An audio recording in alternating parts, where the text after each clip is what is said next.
স্বামী খারাপ হলে স্ত্রীর করণীয় কি? একজন স্বামী যদি ক্যারেক্টারলেস হয়, একজন খারাপ স্বামী হয়, স্ত্রী কি করতে পারে? কি করলে স্বামী ভালো হবে? স্ত্রীর সেই মুহূর্তে স্টেপটা আসলে কি? স্ত্রীর জন্য সলিউশনটা আসলে কি? সেই সমাধানটা আমরা ইসলাম থেকে, কোরআন থেকে আজকে যথাযথ দেওয়ার জন্য বেস্ট লেভেলে ট্রাই করব। বলেন সবাই ইনশাআল্লাহ। প্রথমত মাথায় রাখতে হবে যে হাজব্যান্ড ওয়াইফের রিলেশনশিপ মানেই খুনসুটি থাকবে, ঝগড়াও থাকবে, আবার ভালোবাসাও থাকবে, ঠিক কিনা বলেন? দুই হাড়ি একসঙ্গে লাগলে যেমন একটু ঠন ঠন করে আওয়াজ হয়, স্বামী স্ত্রী এক ঘরে চার দেয়ালের মাঝে থাকলে দুই একটা ঝগড়া হতেই পারে, কথা কাটাকাটি হতেই পারে। ইট ডাজন্ট মিন যে আমাদের সম্পর্ক খারাপ হয়ে গিয়েছে। ইট মিনস আমাদের সম্পর্কে ঝগড়া হবে, মারামারি হবে, কাটাকাটি হবে, তবে মাথায় রাখতে হবে স্বামী স্ত্রীর সম্পর্কের ভালোবাসাই হচ্ছে আসল বিষয়, ঠিক কিনা বলেন? তাহলে মাথায় রাখতে হবে যে সামান্য উল্টাপাল্টা হলেই কিন্তু স্বামী খারাপ হয়ে যায় না, সামান্য উল্টাপাল্টা হলেই স্ত্রী খারাপ হয়ে যায় না। কিন্তু স্বামী যদি খারাপ হয়, আসলে খারাপ হয়, বউ কি করতে পারে? আমি প্রথমত খারাপ স্বামীর ডেফিনেশন বোঝাবার জন্য জাস্ট তিনটা ডেফিনেশন দেব। বলেন সবাই কয়টা? এক নাম্বার, আপনার স্বামী যদি কথায় কথায় অমানুষের মতো ব্যবহার করে, জানোয়ারের মতো ব্যবহার করে, জাস্ট লাইক আপনি তার একটা কেনা গোলাম, আপনার কোনো অন্যায় নেই, জাস্ট হয়তো হাত থেকে গ্লাসটা পড়ে গিয়েছে, রান্না করতে গিয়ে একটু তেল বেশি হয়ে গিয়েছে, অথবা তেল কম হয়ে গিয়েছে, অথবা লবণ বেশি হয়ে গিয়েছে, অথবা কম হয়ে গিয়েছে, এই জাস্ট ঠুনকো ঠুনকো বিষয় নিয়ে যেই স্বামী তার বউয়ের সঙ্গে অমানবিক আচরণ করে, জানোয়ারের মতো ব্যবহার করে, এটা কখনো ভালো স্বামীর কাতারে পড়তেই পারে না, ঠিক কিনা বলেন? অতএব যেই স্বামী কথায় কথায় রুডলি বিহেভ করে, বাজে আচরণ করে, এটা কখনো ভালো স্বামীর সাইন কিংবা নিদর্শন হতেই পারে না। কোরআনে আল্লাহ তাআলা বলেছেন, ওয়াশিরুহুন্না বিল মারুফ, তোমাদের সবচাইতে উত্তম ব্যবহার পাওয়ার যোগ্য তোমাদের স্ত্রী। আব্বা এবং মায়ের পরে একজন পুরুষের জীবনে যদি সবচাইতে গুরুত্বপূর্ণ কোন নারী থাকে, তার নাম ওয়াইফ। আপনার মায়ের পরে যেই মেয়েটা আপনার থেকে সবচাইতে সুন্দর ব্যবহার, রেসপেক্ট ডিজার্ভ করে, শি ইজ ইউর ওয়াইফ, ঠিক কিনা বলেন? আপনার বউ আপনার থেকে সবচেয়ে সুন্দর ব্যবহার পাওয়ার যোগ্য যদি সে চরিত্রবান হয়, সতীসাধী নারী হয়, ঠিক কিনা বলেন? তাহলে বোঝা গেল যেই স্বামী কথায় কথায় রুডলি বিহেভ করে, এটা ভালো স্বামীর নিদর্শন হতেই পারে না, এক নাম্বার। দুই নাম্বার, যদি আপনার স্বামী কেয়ারলেস হয়, ইররেসপন্সিবল হয়, অর্থাৎ তার মাঝে কোনো দায়িত্ববোধ নেই, বিয়ে করে রেখে দিয়েছে, কি লাগবে, কাপড় লাগবে না খাবার লাগবে, বাসস্থান নিশ্চিত করছে না, সন্তান হয়ে গিয়েছে, সন্তানকেও খেয়াল করতে চায় না। আপনারা জানলে অবাক হবেন, অনেক প্রবাসী যুবক বিয়ে করে বাংলাদেশে, বিয়ে করে বিদেশ যায়, মাসের পরে মাস চলে যায়, বছরের পরে বছর চলে যায়, বউটা দেশে পড়ে আছে, বউটার কি লাগবে, ভরণ পোষণ কি দরকার, জামা কাপড় লাগবে কিনা, কি খাওয়ার দরকার, সেই স্বামী হিসেবে দুই পয়সা দায়িত্ব পালন করতে চায় না, ঠিক কিনা বলেন? এরকম স্বামী এই দেশে অনেক আছে। তো দায়িত্বহীন হওয়া হচ্ছে একজন পুরুষের জীবনে সবচাইতে খারাপ জিনিস, এবং যেই স্বামী দায়িত্বহীন হয়, এটাকে আমি স্বামী বলতেই প্রস্তুত না। স্বামী মানেই হচ্ছে দায়িত্ববান, স্বামী মানেই যত্নশীল, স্বামী মানেই যে সম্মান দেয়, স্বামী মানেই যে যত্ন করে আগলায় রাখতে পারে, ঠিক কিনা বলেন? এটা মাথায় রাখতে হবে, যে স্বামী যত্নশীল নয়, দায়িত্বশীল নয়, সে কখনো ভালো স্বামী হতে পারে না। তবে হ্যাঁ, এই চ্যাপ্টারে একটা মেসেজ আমি আমার প্রিয় বোনদেরকে উদ্দেশ্য করে দিতে চাই। প্রিয় বোন, মাথায় রাখবেন, স্বামী যদি যত্নশীল হয়, স্বামী যদি দায়িত্ববান হয়, আপনার কখন কি লাগবে, কোথায় লাগবে, কোন টাইমে লাগবে, এটাকে সে খুব প্রায়োরিটি লিস্টের নাম্বার ওয়ানে রাখে এবং আপনার যত্ন করে, আপনার প্রতি সে দায়িত্বশীল আচরণ প্রকাশ করে, এরপরে আপনার স্বামী কোথায় যাচ্ছে, কি করছে, কোন জায়গায় কাজ করছে, বেশি গোয়েন্দাগিরি করতে যাবেন না।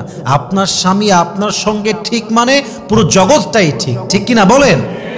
অনেক স্বামী যত্নশীল দায়িত্বশীল হওয়ার পরেও যখন দেখে যে বউটা গোয়েন্দাগিরি করে, বেশি প্রশ্ন করে, বেশি জ্বালাতন করে, তখন একজন দায়িত্বশীল স্বামীও তার বউকে অবহেলা করতে শুরু করে। ঠিক কিনা বলেন যুবক ভাইয়েরা? অতএব দায়িত্বশীল পুরুষ পাওয়া একজন নারীর জীবনের সবচাইতে বড় ব্লেসিং, সবচেয়ে বড় একটা গিফট। যেই নারী একজন দায়িত্বশীল পুরুষ পেয়েছে, সেই দুনিয়ার বুকে একটা জান্নাত খুঁজে পেয়েছে। ঠিক কিনা? দায়িত্বহীন হওয়া যাবে না। দায়িত্বহীন হওয়া একজন স্বামীর জন্য সবচেয়ে খারাপ নিদর্শন। 3 নাম্বার, আপনার স্বামী যদি পরকীয়ায় আসক্ত হয়, এর চাইতে বাজে গুণ আর হতে পারে না। এটা সবচাইতে বড় বদগুণ। একজন নারী সব সহ্য করতে পারে, কিন্তু যখন সে দেখতে পায় যে আমার স্বামী আমাকে রেখে পরকীয়া করছে, আমার স্বামী আমার প্রতি আসক্ত না হয়ে নারীতে আসক্ত হয়ে গিয়েছে, একজন বউ সব সহ্য করলেও এই কষ্ট সহ্য করতে পারে না। ঠিক কিনা বলেন যুবক ভাইরা? তো আপনার স্বামী যদি পরকীয়ায় আসক্ত হয়, তাহলে বুঝতে হবে যে আপনার স্বামী আসলে ক্যারেক্টারলেস একজন মানুষ, তার চরিত্র আহামরি ভালো নয়। এখন সলিউশন কি? একজন নারী কি করবে? স্বামী খারাপ, চরিত্রহীন, কেয়ারলেস, পরকীয়ায় আসক্ত। What can I do? What is the step that I should take for myself and also for my husband? আমি কি করতে পারি? সলিউশনটা কি হতে পারে? প্রথম কথা মাথায় রাখবেন, আগে নিজের দিকে তাকান। As a wife, do you have any fault? Ask yourself যে আপনার কোনো ত্রুটি আছে কিনা। অনেক মেয়ে দেখবেন বিয়ের পরে নিজের রূপের যত্ন নেয় না। অনেক মেয়ে দেখবেন স্বামীর যত্ন নিতে চায় না। স্বামী অফিস থেকে আসছে, মেয়েটা শুয়ে শুয়ে মোবাইল টিপছে, রিলস দেখছে, টিকটক চালাচ্ছে। স্বামীর কি দরকার, কখন দরকার, কেমনে দরকার? অনেক বউ তার যত্নই করতে চায় না। ঠিক কিনা বলেন? অনেক বউ তো এমন আছে স্বামীকে স্বামী না, মানুষই মনে করে না। স্বামী তো বহুত দূর কি বাত হ্যায়, স্বামীকে কিছু বউ মানুষই মনে করে না। তো এই বউকে বাদ দিয়ে স্বামী পরকীয়া করবে তো কি করবে? তো নিজেকে শুধরান।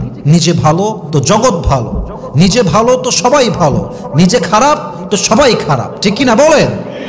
নিজেকে শুধরাইতে হবে, নিজের যত্ন নেওয়া লাগবে, যত্নশীল হতে হবে, স্বামীর জন্য কেয়ারিং হতে হবে। 1 নাম্বার কথা। 2 নাম্বার, যদি যত্ন করার পরে, অনেস্ট থাকার পরে, লয়াল থাকার পরে, আফটার গিভিং ইউর